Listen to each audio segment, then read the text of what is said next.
नमस्कार, TV9 network पर आपका स्वागत है। आपके साथ मैं हूं भविष्य त्यागी। आज पूरा देश 77वां स्वतंत्रता दिवस मना रहा है। पूरा देश स्वाधीनता दिवस के जश्न में डूबा हुआ है।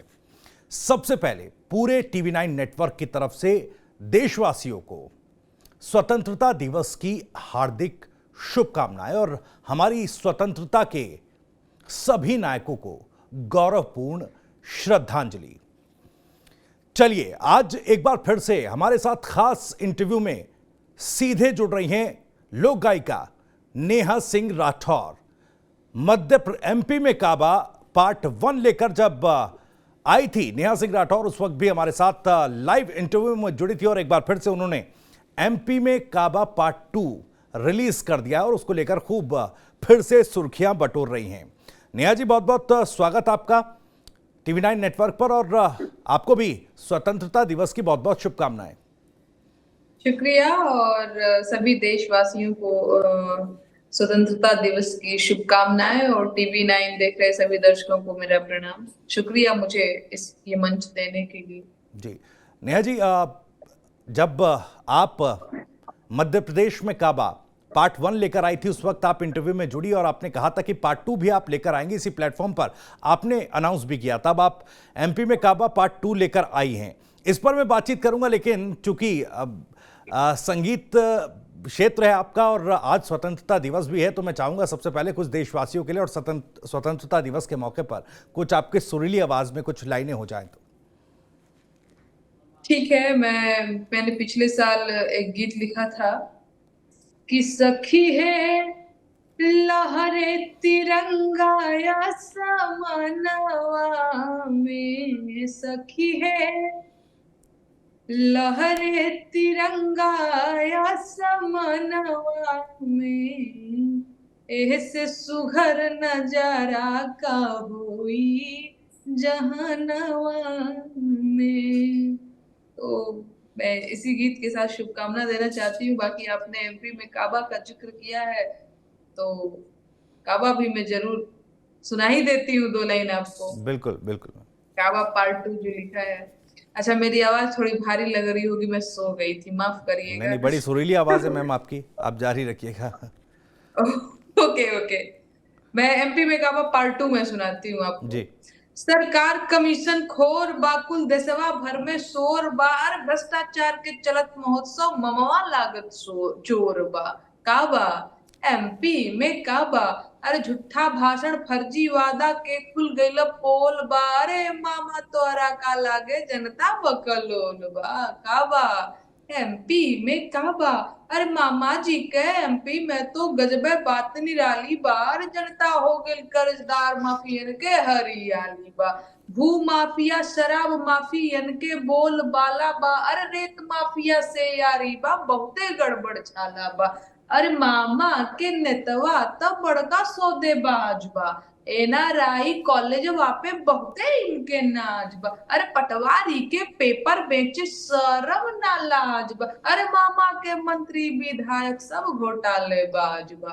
काबा एमपी में काबा, अरे 50% कमीशन के सरकार बाबा की जनता अब की उब गईल बा। बदलाव के बयार बा, अरे लप्पू सी सरकार बा, गप्पू इनकर सरदार बा। अरे घोषणा मशीन के अब ना ही दरकार बा। काबा एमपी में काबा। जी, बड़े बड़े आरोप आपने अपने इस गाने के जरिए, इस गीत के जरिए मध्य प्रदेश की सरकार पर एक बार फिर से लगा दिए नेहा जी।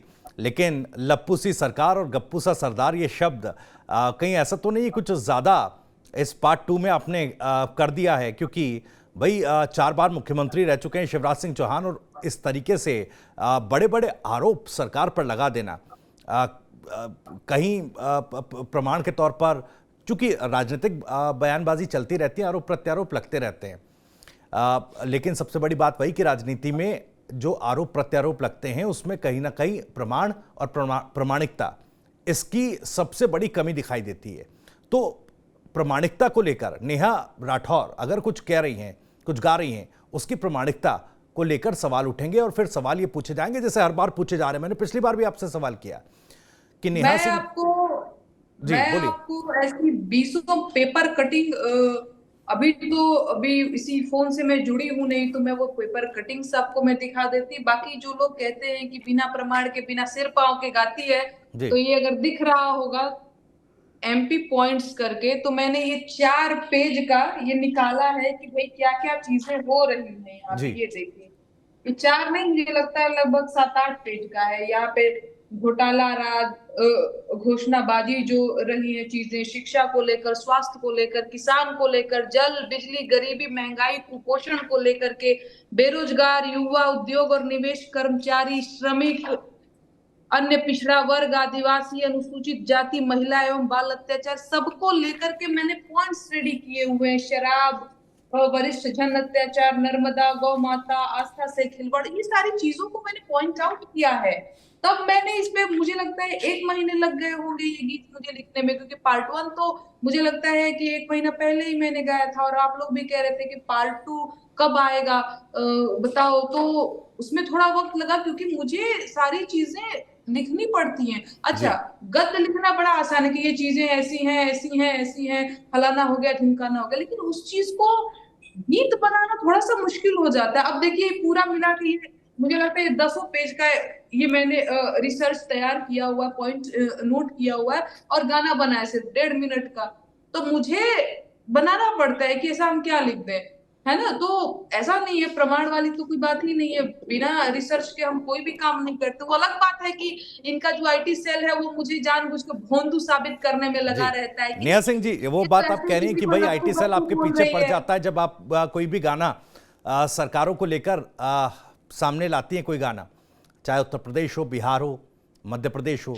अब ऐसी हाँ, स्थिति पीछे पड़ नेहा जाता सिंह है, और राठौर के ये गानों कहने के पे भी गाने पीछे पड़ जाता है, ये व्यंग के तौर कहने पे पर, भी पीछे पड़। हाँ जी, हाँ हाँ, आप व्यंग्यात्मक तौर बोलिए। पर जो आप गाने लेकर आती हैं तंज के तौर पर सरकारों के कामकाज पर, स्थिति ऐसी आ गई, देखिए विपक्ष में है कांग्रेस पार्टी मध्य प्रदेश में तो कमलनाथ साहब आपका जो गाना है जो आपने ट्विटर पर शेयर किया उसको रिट्वीट करते हैं।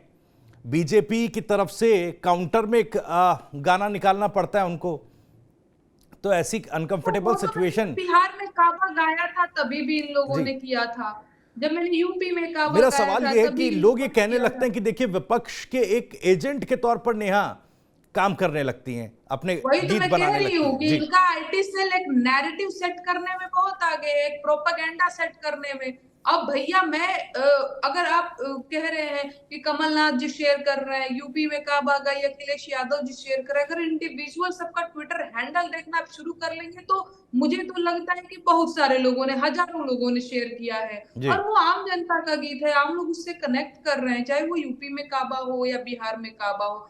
और मेरा किसी पे वश नहीं है भाई, वो गीत मैंने पब्लिक किया हुआ है, चाहे वो कमलनाथ जी शेयर करें या कमल छाप वाले शेयर करें, वो जी तो उस पे मुझे, हाँ मतलब मेरा उस पे वश नहीं है, कोई भी शेयर करे। अच्छा, बात तब हो जाती है अगर कमलनाथ जी के ट्वीट को मैं रिट्वीट करूं, तो आप मुझसे सवाल कर दीजिए कि बताइए, आपको भी बड़ाई लूटना है कि हमारा गाना तो एमपी के जो है क्या बोलेंगे, एक्स सीएम जो है, या फिर जो भी भावी सीएम, चाहे जो भी कह लीजिए, वो शेयर करना है, या फिर ये कह लीजिए कि अखिलेश यादव जी का एक ट्वीट बताइए जो मैंने रिट्वीट किया, तो आप ये कह सकते हैं कि हाँ अखिलेश यादव जी का जो है ट्वीट रिट्वीट करते हैं। मैंने किसी भी नेता का ट्वीट रिट्वीट रिट्वीट और ये वो मैं रिपोस्ट रिपोस्ट कभी कुछ नहीं करती हूँ। अब ये लोग करते हैं, इसमें मेरा कुछ नहीं है। जी और आप सिद्ध लोग कर दो सवाल ना कि उठाते हाँ हैं भाई जी। मैं, आपने कहा कि देखिए मैंने कमलनाथ जी का ट्वीट रिट्वीट नहीं किया, लेकिन कहीं ऐसा तो नहीं कि नेहा सिंह राठौर ये जानती है कि इस तरह के गानों से वो पब्लिसिटी नेहा सिंह राठौर को मिल रही है कि उन्हें किसी का ट्वीट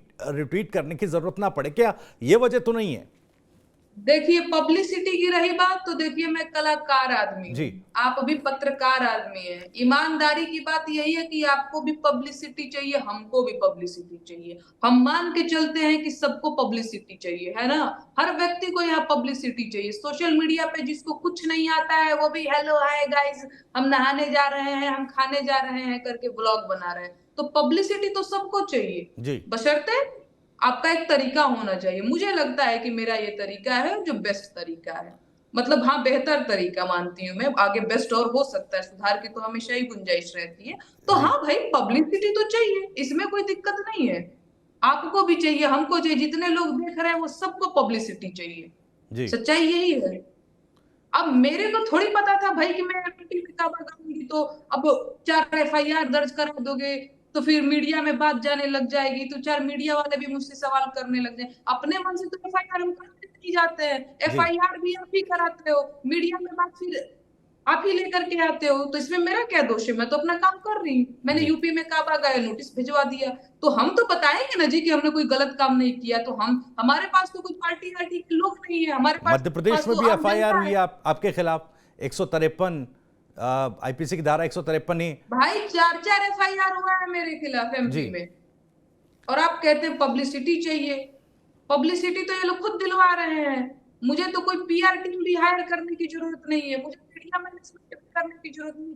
2 एफआईआर करा देते, 4 मीडिया वाले मेरा बाइट लेने चले जाते हैं। जी। इनसे कहिए कि यही, अगर ये चाहते हैं कि मेरी पब्लिसिटी ना, तो एफआईआर ना कराएं, मेरे को आराम से गाना गाने दे, कोई मीडिया वाला नहीं आएगा, फिर कोई पब्लिसिटी नहीं। लेकिन तो जब पब्लिसिटी जब एक पार्टी खिलाफ है। विशेष का विरोध गानों में होगा तो फिर कंट्रोवर्सी तो नेहा जी क्रिएट होगी ना। पार्टी विशेष का नहीं, देखिए केंद्र में आप हैं जी। तो आपसे हम सवाल करेंगे, ठीक है, और सत्ता में आप हैं तो आपसे सवाल करेंगे। अब आपको मिर्ची लगे तो हम क्या करें।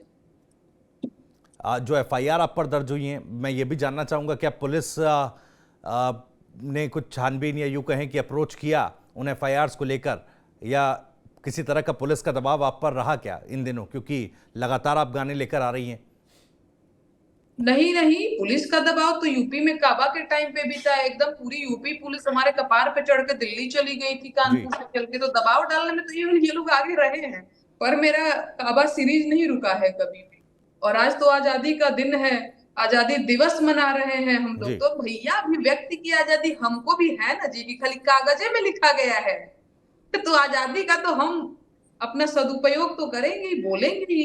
जी। तो बाकी रही बात, तो हाँ, वकील से बातचीत चल रही है। सच बात यह है कि हिमांशु जो मेरे पति हैं, मुझे इन चीजों से थोड़ा दूर रखते हैं कि तुम दूर रहो, तुम तक ये बात नहीं आनी चाहिए, तुम अपना क्रिएटिव काम करो, उस पर कोई दिक्कत नहीं आनी चाहिए। नहीं तो हम कोर्ट कचहरी वो देख लेते हैं कि हाँ भाई क्या करना है, वकील से बात करना और सारी चीजें। तो मैं करूंगी तो मैं, या तो मैं कोर्ट कचहरी पुलिस दरोगा से बतियाऊंगी, या तो मैं अपना गीत लिखूंगी गाऊंगी, या तो मैं ये 10 पन्ने का रिसर्च तैयार करूंगी, क्योंकि इसके लिए मुझे वक्त चाहिए ना। जी। तो या तो मैं महीने में 4 बार एमपी दौड़ूं, या तो मैं ये काम करूं। तो फिलहाल वो देख रहे हैं, मेरे हस्बैंड देख रहे हैं, उनकी लगातार वकील से वो टच में है। 4 एफआईआर हुआ है तो हाँ भाई, उससे रिलेटेड जो भी प्रोसेस होता है वो आप वकील जो बता रहे हैं हम लोग कर रहे हैं। दबाव तो बनाने की पूरी कोशिश कर रहे हैं, वो हम दबाव ले नहीं रहे हैं। जी। आप ये कह रहे हैं कि आपके हस्बैंड हैं वो आपको इन सब चीज़ों से दूर रखते हैं, शील्ड के तौर पर आपके लिए इस वक्त वो काम कर रहे हैं। लेकिन अगर ऐसी स्थिति ना होती, मैं हाइपोथेटिकली पूछ रहा हूं, तो क्या नेहा सिंह राठौर का जो इरादा है और जितनी मजबूती के साथ नेहा सिंह राठौर अपनी बात रख रही हैं राजनीतिक पटल पर भी अपने गानों के जरिए, तो क्या ये इरादा उतना ही मजबूत होता उस वक्त भी? देखिए, इन लोगों ने फर्जी एफआईआर दर्ज करा करा के, अवैध नोटिस भेजा भेजा करके मुझे ढीठ बना दिया है। जी। बच्चा, आपने देखा है बचपन में बच्चा को पीटना नहीं चाहिए, वो मार खाते खाते खाते खाते एक बार वो ढीठ हो जाता है, उसको लगता है कि हाँ भाई मारो, क्या कर लोगे, तो क्या कर लोगे, एफआईआर दर्ज करा लोगे ना, नोटिस भिजा लोगे ना। हम नहीं रुकेंगे। तो मुझे लगता है इरादों में जो मजबूती है वो मुझे संविधान ने दे रखा है, तो वो जी। तो कभी नहीं हिल सकता था। और बाकी हाँ, हिमांशु तो मतलब एक क्या बोलेंगे, भगवान का आशीर्वाद है कि वो मेरी जिंदगी में आए। तो अब मेरा इरादा इतना ही मजबूत तब भी था और अब और ज्यादा है। जी। नेहा जी, आज स्वतंत्रता दिवस है और आप ही की फ्रेटर्निटी में कुछ आवाज़ें आपके खिलाफ भी उठती हैं, कविताओं के जरिए भी, कई कई इंटरव्यूज़ भी हैं, साथ में डिबेट्स हैं। पूरा देश आज राष्ट्र की बात कर रहा है। एक पार्टी जिनकी सरकारों के आप विरोध करते हैं वो भी राष्ट्र की बात करते हैं, और आज आपने भी राष्ट्र को लेकर एक मधुर सा गीत इस इंटरव्यू के शुरुआत में गाया। तो राष्ट्र को लेकर जब आप पर सवाल उठते हैं और कहीं ना कहीं वो एक नैरेटिव सेट होता है कि देखिए पार्टी विशेष का विरोध राष्ट्र के खिलाफ है, इस तरह के नैरेटिव आप सोचते हैं कि नेहा सिंह राठौर के खिलाफ भी बनता है क्या? मैं नहीं समझ पा रही हूँ, जैसे आपको क्या लगता है बीजेपी कोई देश है या जी। पार्टी जी। कोई देश होता है? ऐसा नहीं होता है, ठीक है। अगर हम बीजेपी से सवाल पूछ रहे हैं क्योंकि आप केंद्र में हो, क्योंकि आपकी सत्ता है। तो सवाल हम आपसे पूछ रहे हैं, आपकी आलोचना देश की आलोचना नहीं है। सबसे पहले तो ये अपने दिमाग से निकाल दीजिए कि किसी पार्टी की आलोचना देश की आलोचना नहीं है ना? तो ये तो कह ही रही हो ना, ये तो नैरेटिव सेट करते हैं, 4 लोगों को बताते हैं कि जो जिसने मोदी जी की आलोचना कर दी उसने देश की आलोचना कर दी, वो देशद्रोही हो गया। मोदी जी की आलोचना देश की आलोचना नहीं है। और देश को हम सभी मोहब्बत करते हैं यार। आज आजादी दिवस आप भी मना रहे हैं, हम भी मना रहे हैं। हम भी गीत लिखते हैं, सखी है लहरे तिरंगा या समनवा में, ऐसे सुहर नजारा का हुई जहनवा में। हम भी हिंदुस्तान जिंदाबाद कहते हैं। तो ये तो कोई बात ही नहीं होती है। और आप सरकार में हैं तो आपकी आलोचना होती रहेगी, और इस बात पे ज्यादा चिंता मत करिए। आलोचना जो है लोकतंत्र का साबुन है, जितना इसे माजा जाएगा उतना जो है चीजें सुधार में आएंगी। तो जी आलोचना तो होता रहेगा, और एकदम क्लियर बात है कि मोदी जी की आलोचना देश की आलोचना नहीं चलिए, है। मैं ठीक है मध्य प्रदेश इसके पर बाद वापस लौटता हूँ नेहा जी।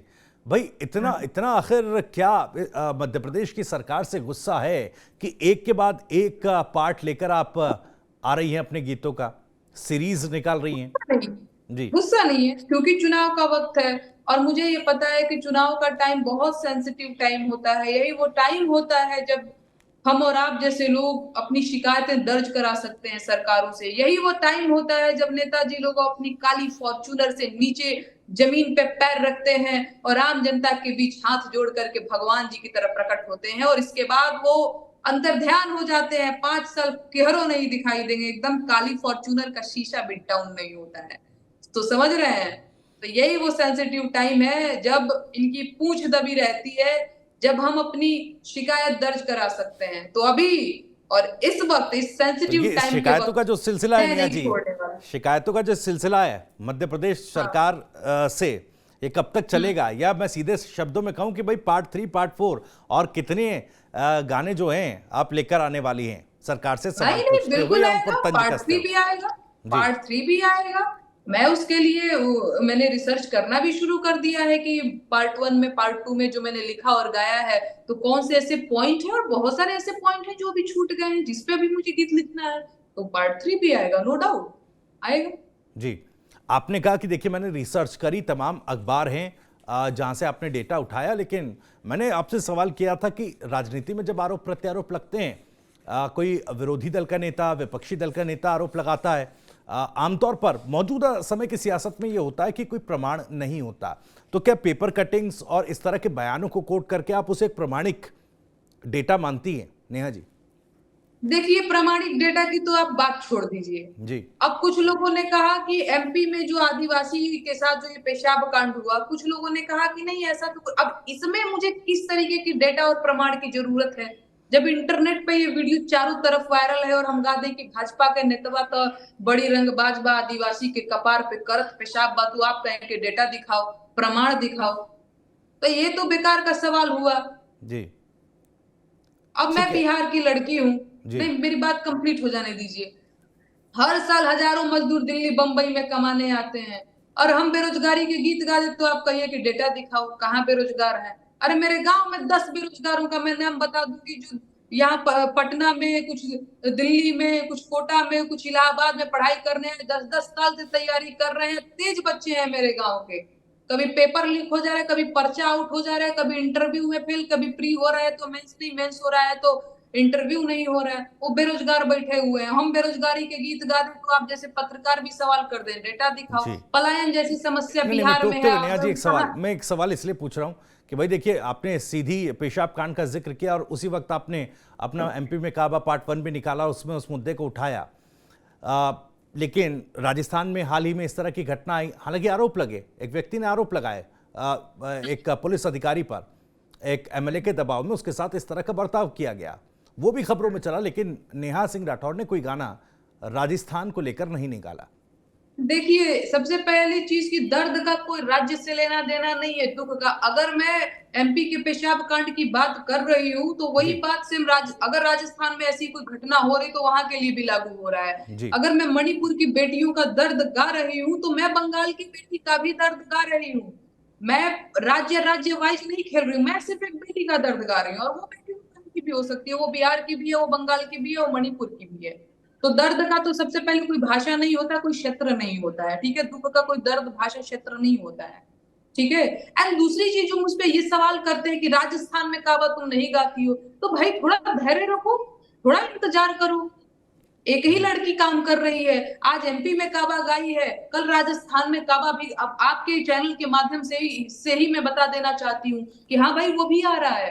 काहे टेंशन ले रहे हैं आप लोग, थोड़ा इंतजार करिए। चलिए ठीक है, एक सवाल आप ये कह रहे हैं कि भाई राजस्थान के जो मसले हैं वो भी आप अपने गीतों के जरिए उठाएंगी, चुनाव वहां पर भी है।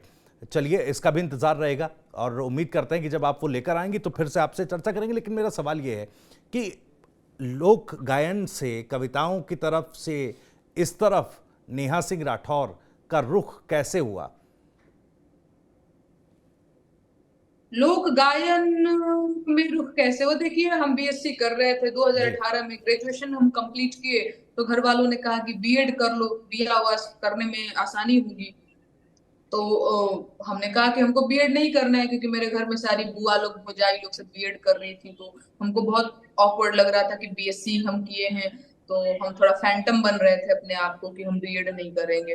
हमको थोड़ा, मतलब मैं ये नहीं कह रही हूँ जो बीएड कर रहे हैं वो गलत है, चाहे जो भी, जी मुझे बहुत अजीब साउंड कर रहा था, मैंने नहीं किया भाई, मुझे नहीं पढ़ना था। जी तो मैंने एक दिन ऐसे ही एक गीत गाया और फेसबुक प्रोफाइल पे अपलोड किया, और वो रातों रात काफी जो है वायरल रहा।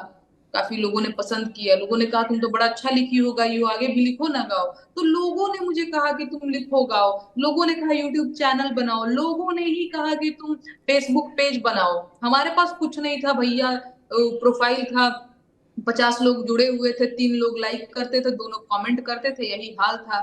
लेकिन लोगों ने कहा कि तुम काम करो, तुम बहुत अच्छा काम करोगी। और देखिए मैंने उनके कहे अनुसार करना शुरू किया, लोगों ने बताया बेरोजगारी के गीत गाओ, और मैंने लिखा और गाया और लोगों ने हाथों हाथ लिया। जी तो ये लोगों का आशीर्वाद है, बिल्कुल, ऐसे लोगों का ही आना। आशीर्वाद आपके गायन के साथ रहा, वो तो बिल्कुल मैं भी एग्री करता हूं। और जितनी सुरीली आपकी आवाज़ है, लेकिन नेहा सिंह राठौर कंट्रोवर्सी में तब आने लगी जब वो इसमें अपने गायकी में या अपने लोक गायन में पॉलिटिक्स का तड़का लगाने लगी। कंट्रोवर्सी में तो हम तभी आ गए थे जिस हमने बेरोजगारी का गीत गा दिया था भैया।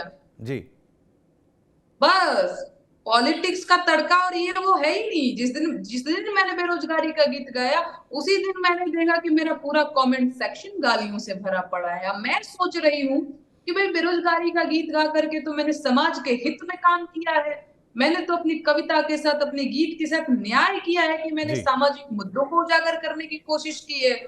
तो मुझे भर भर के गालियां क्यों पड़ रही हैं? तो हम तो उन दिनों रोने लग जाते थे।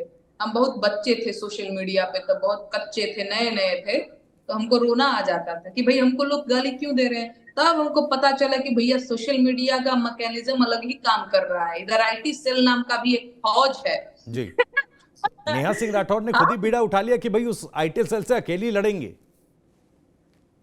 हाँ, मतलब कह सकते हैं भाई, गुस्सा लगी हमको भी, हमने भी कहा कि ठीक है, अब तो मैं और गाऊंगी, और आप लोगों की ना उंगलियों में, अंगूठों में दर्द करा दूंगी, जितना गाली लिखना है, जितना मेहनत करना है, बैठ के करो आप लोग, जी अब तो मैं और गीत गाऊंगी। हाँ, तो कह सकते हैं। अब हम भी तो ढीठ बच्चा है ना, हमें भी तो लग जाता है ना कि भाई कैसे गाली दे दोगे हम जब गलत नहीं किए हैं तो। जी और जब ऐसा ही है तो फिर अपने अंगूठों में दर्द झेलने के लिए तैयार रहो। ठीक है, आपने राजस्थान का जिक्र किया तो एक समयावधि को लेकर मैं बात करूं कि भाई कितने टाइम फ्रेम के भीतर लोगों को, ताकि ये सवाल उठने बंद हो कि भाई राजस्थान या बाकी पार्टी जहां पर सत्ता में है वहां पर नेहा सिंह राठौर क्यों चुप रहती हैं या फिर वहां के लिए कुछ क्यों नहीं बोलती।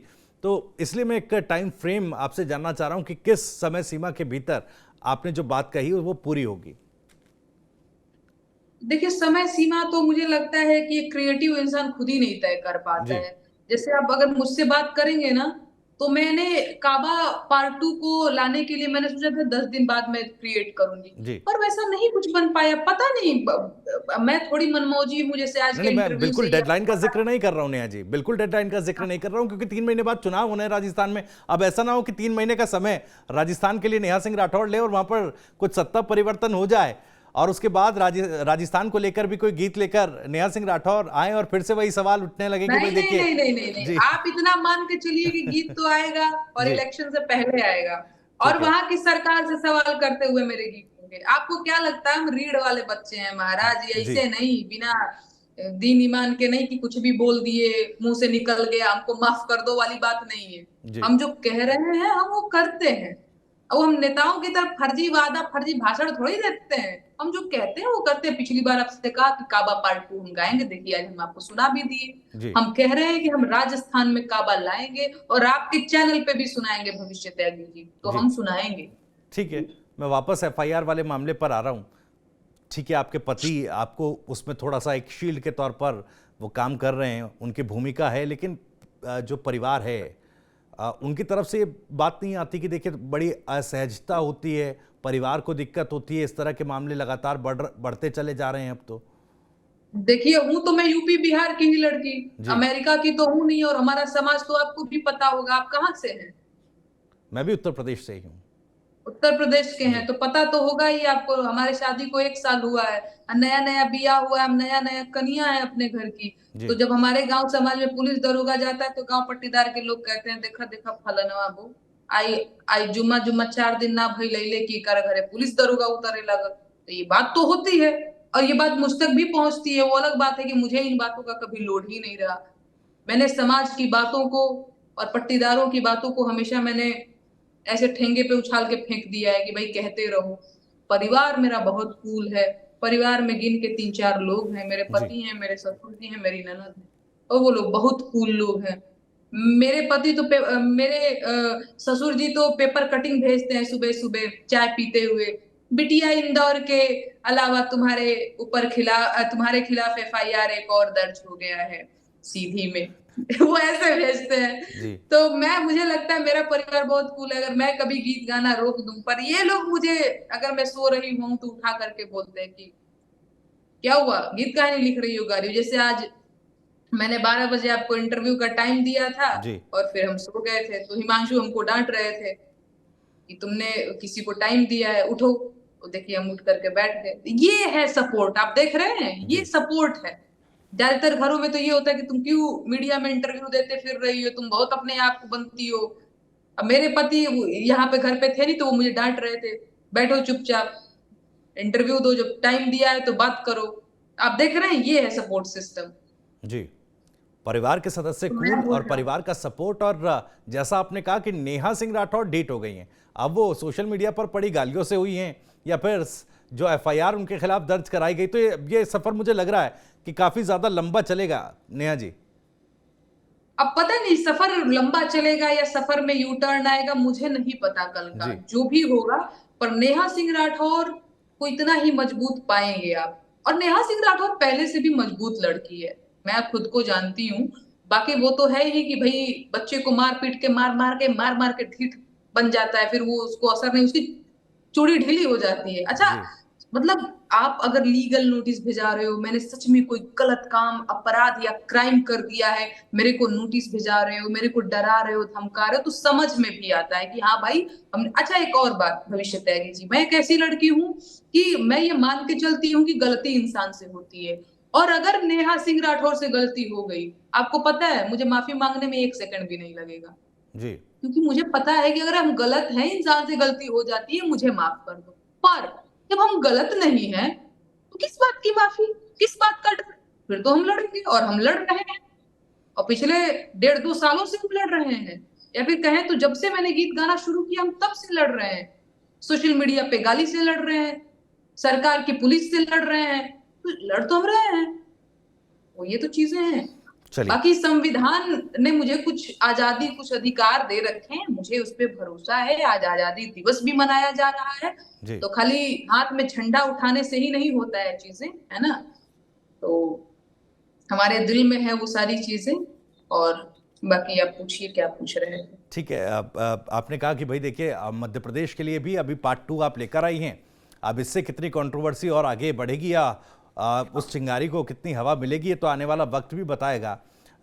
लेकिन आपने कहा कि तीसरा पार्ट भी मैं लेकर आऊंगी और राजस्थान को लेकर भी, उसका भी हम इंतजार करेंगे नेहा जी। लेकिन आज चूंकि अंतिम पड़ाव है इस चर्चा का, इंटरव्यू का, आज़ादी दिवस है, तो कुछ राष्ट्रवाद को लेकर, राष्ट्र को लेकर कोई संदेश आप देना चाहें म्यूजिकल अंदाज में भी, तो प्लीज़। क्योंकि राष्ट्रवाद को लेकर बड़ी बहस इस देश में है, तो मैं चाहूंगा कि आपका उस पर क्या टेक है वो आप जरूर बताएं और थोड़ा सा कुछ संगीत में भी हो। मैं तो, हम लोग बचपन में एक प्रार्थना गाते थे, मैं वो गाती हूँ। जी। हिंद देश का प्यारा झंडा ऊंचा सदा रहेगा, केसरिया बल भरने, अब देखिए आपने केसरिया भी पहन रखा है, केसरिया बल भरने वाला श्वेत रंग सच्चा नहीं, हरा रंग है हरी हमारी धरती की अंगड़ा, और कहता है चक्र हमारा कदम कभी न रुकेगा, हिंद देश का प्यारा झंडा ऊंचा सदा रहेगा, ऊंचा सदा रहेगा। बड़ा अपना झंडा हमेशा ऊंचा रहेगा। जी, तिरंगा को लेकर आपने जिस तरह की अपनी आवाज़ में मधुर गीत गाया, एक चीज़ जैसे मैंने पूछा, राष्ट्रवाद को लेकर बड़ी बहस आजकल चलती हैं पॉलिटिक्स में, न्यूज़ चैनल्स पर। इसको लेकर आपका टेक मैं जानना चाह रहा था, और क्या अरे संदेश इसको लेकर आप महाराज, जिन लोगों देना का क्या चाहते रहता है हैं? वो क्योंकि नेहा पॉलिटिकल सिंह मुद्दा राठौर है। पर देखिए उंगलियां जब उठती हैं तो राष्ट्रवाद को लेकर वो लड़ाई जो है, चाहे उसको पॉलिटिकल लड़ाई कहें या फिर किसी और तरह की लड़ाई कहें, कहीं ना कहीं राष्ट्रवाद जो एक फैक्टर है वो सामने खड़ा दिखाई देता है। मैं आपको बता रही हूँ भविष्य त्यागी जी, ये सवाल करने के लिए मैं ठीक, ये जवाब पाने के लिए मैं ठीक लड़की नहीं हूँ, ठीक व्यक्ति नहीं हूँ। इसके लिए आप किसी विपक्षी पार्टी के लोगों को बुलाइए कि भाई पक्ष वालों का राष्ट्रवाद को लेकर के एजेंडा है, आप लोगों का ये है। मैं एक लोकगीत गायिका हूँ, मुझसे मेरे गीतों से रिलेटेड सवाल पूछेंगे तो मैं कंफर्टेबल महसूस करूंगी। कहाँ इन आरटी पार्टी के एजेंडा पे मुझसे सवाल बिल्कुल, पूछेंगे, आप अपनी तरफ से तो ठीक बात कह रही हैं, पॉलिटिकली करेक्ट बात है कि भाई आपका जो क्षेत्र है आप उसकी बात करेंगे, लेकिन जब मैंने कहा ना, जब उंगलियां उठती हैं या कोई भी व्यक्ति जब नेहा सिंह राठौर को सवालों के कटघरे में खड़ा करता है, तब ये सवाल जनता जो है उनके सामने भी आते हैं। नेहा सिंह नहीं, ये एजेंडा और प्रोपेगेंडा सेट करने वाले लोगों का सवाल खड़ा करने का कोई मतलब नहीं है। जो मेरे अपने लोग हैं वो जानते हैं कि मैं क्या काम कर रही हूँ, और मैं भी समझती हूँ कि मुझसे बेरोजगारी के गीत गवा लिए जाएं, मुझसे महंगाई के गीत गवा लिए जाएं, काबा गवा लिया जाए, मैं उसके लिए कंफर्टेबल हूँ। कहाँ वो किसका क्या मुद्दा है इन लोगों का, उसके पचड़े में मुझे न पड़ाए न घसीटे तो ज्यादा ठीक रहेगा। मुझे उसके बारे में कोई जानकारी नहीं है, वो मेरा फील्ड ही नहीं। जिस दिन वहां रहूंगी तो सारे सवाल का जवाब देना समझूंगी जरूरी, उसकी जवाबदेही मेरी नहीं। एक और आखिरी सवाल मैं आपसे पूछना चाहूंगा, क्योंकि जैसे अभी आपने अपना गाना ट्वीट किया, उसके बाद कमलनाथ साहब ने उसको रिट्वीट कर दिया, तो भाई ख्याति तो देखिए, पब्लिसिटी का आप जिक्र कर रही थी, वो तो धीरे धीरे काफ़ी ज़्यादा आपकी बढ़ गई है। अब ऐसे में अगर पॉलिटिकल सिनेरियो में बात की जाए तो आने वाले समय में क्या उस तरफ भी नेहा सिंह राठौर जा सकती हैं कि कहीं से कल को चुनाव लड़ती हुई नेहा सिंह राठौर दिखाई दे जाएं? फिलहाल मुझे भोजपुरी के लिए काम करना है भैया। मुझे बताना है लोगों को कि भोजपुरी में खाली लहंगा उठाते रिमोट से और चुलिया के हुक राजा जी गाना नहीं है। भोजपुरी में यूपी में काबा भी आ सकता है। भोजपुरी हमारी इतनी सशक्त भाषा है जो पार्टियों की, जो सरकारों की जो है माथे पे पसीना ला दे। तो मैं बताना चाहती हूँ, मैं भोजपुरी के लिए काम करना चाहती हूँ। आरटी पार्टी से कोई लेना देना नहीं है, पार्टी वार्टी मैंने कोई ज्वाइन नहीं किया हुआ है, आगे भी कोई ऐसा इरादा नहीं है। बेरोजगारी महंगाई के गीत गाना है, यही है बस। भाषा को लेकर, बेरोजगारी को लेकर पार्टी से कोई लेना देना अभी तक नहीं है, लेकिन आने वाले समय में उसकी संभावना से इनकार नहीं कर रही हैं आप। खैर, चुनाव लड़ने का मैंने पूछा था तो वो तो खैर निर्दलीय भी लड़ा जा सकता है, पार्टियों को कल भविष्य त्यागी जी, कल का क्या भरोसा, कल हम रहे ना रहे, आप रहे ना रहे, कल का कल देख लिया जाएगा। अरे महाराज, अगर हम पार्टी वार्टी ज्वाइन कर लेंगे तो हम कहीं धरती से विलुप्त थोड़ी हो जाएंगे। आपके पास माइक है और हम हैं ही, अगर हमसे कांटेक्ट नहीं हो पाएगा तो हिमांशु तो है ही, वो मुझे जगा करके बोलते हैं जाओ इंटरव्यू दो, तो बात हो जाएगी तब भी आपसे। ऐसा थोड़ी है कि हम कहीं और चले जाएंगे, तो कल तो देख लिया जाएगा जी। ठीक है, बहुत बहुत शुक्रिया नेहा सिंह राठौर जी TV9 नेटवर्क के साथ जुड़ने के लिए और तमाम सवालों के बेबाकी से जवाब देने के लिए। तो फिलहाल MP में काबा का पार्ट 2 नेहा सिंह राठौर ने रिलीज कर दिया है। अब राजनीतिक गलियारों में ये गाना कितनी हलचल बढ़ाएगा, ये आने वाला समय बताएगा। फिलहाल के लिए बहुत बहुत शुक्रिया, नमस्कार।